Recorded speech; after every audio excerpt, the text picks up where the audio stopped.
And that goes back to the colonial project, the way Africa's societies, between 6,000 and 10,000 political units that existed pre-colonial times, were carved up by outsiders, simply drawing lines on maps and, between Germany, France, Britain. Richard Dowden is an English journalist who has specialized in African issues since 1975. Few years ago, he granted an interview with big think platforms and he was asked why he thinks Africa has been finding it difficult to develop. He gave an interesting answer. I want us to watch this video. I will be back. I don't think there's a single answer, but the one that I think is the most important factor is it's the politics. To misquote Bill Clinton, it's the politics, stupid.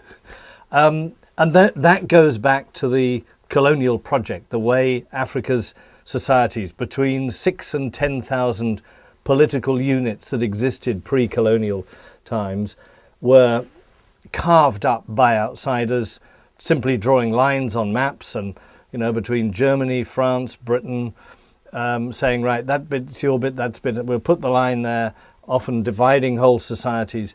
And these states have got, Nigeria, for example, 400 languages, 400 separate languages and counting. I mean, that's what we're talking about.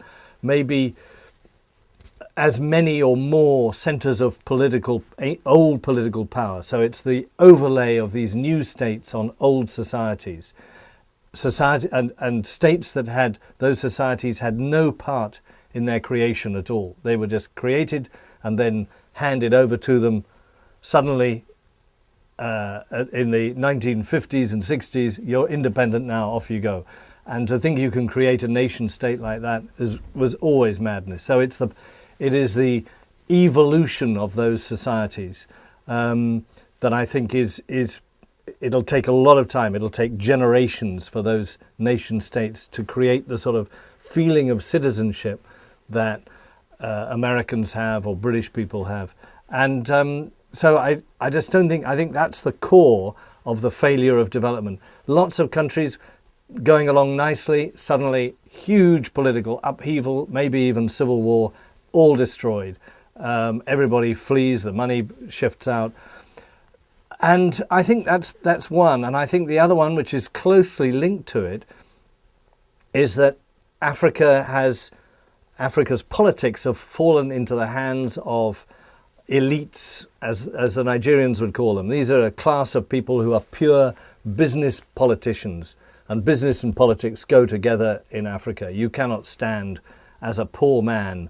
I came across a wonderful example the other day from Kenya, where a man who cycled around on a bicycle was trying to get himself elected, and the people just laughed at him and they say, "You've only got a bicycle. What can you do for us? We need a big man with a big car with money.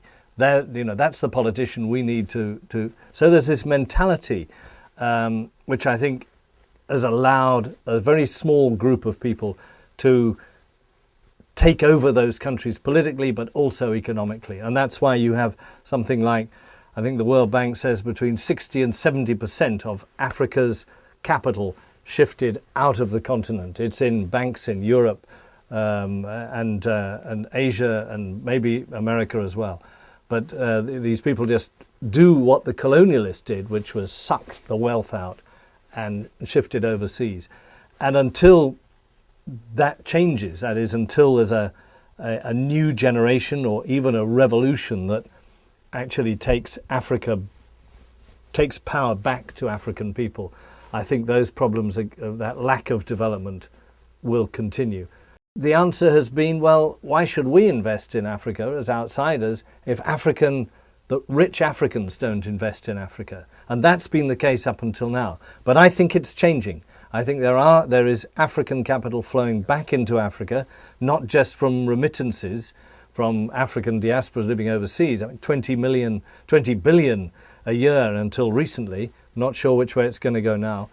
But also some of the big men who are very, very rich men indeed are beginning to say, actually, maybe I can invest in Nigeria and do better than I can by by investing in New York or in Switzerland or somewhere like that. Yeah, that is Richard Dowden. Yeah. He has made a lot of good points. He has made a lot of good points, and we have been saying the same thing. Yeah, since I started this channel, we have been saying the same thing. And sometimes when we come up with how the division of Africa countries has affected or has hindered our development, sometimes people says we are just talking too much. The colonialism has passed, or it has stopped centuries ago, but we're still complaining about how Africa is not developing.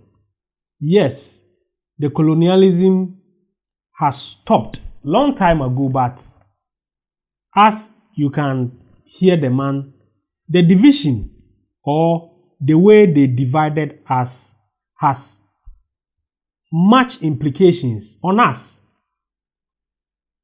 Recently, I was watching a video of countries with huge natural resources.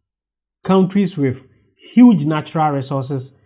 And I realized there was no African country in that list. There was no African country in that list. But you and me know when it comes to Africa, we have a lot of resources. But because we have divided our countries into pieces, it has made our resources smaller, because Ghana has a couple of cocoa, South Africa have a couple of cocoa, Ivory Coast have a couple of cocoa, Ghana have gold, South Africa have gold. But imagine if we were one country, if Africa were going to the world market as one country, who will say Africa will not be part of countries that will control the world economy? When you go to DRC, look at the resources DRC have. DRC have a lot of resources. Cobalt, gold, oil, they have every resources.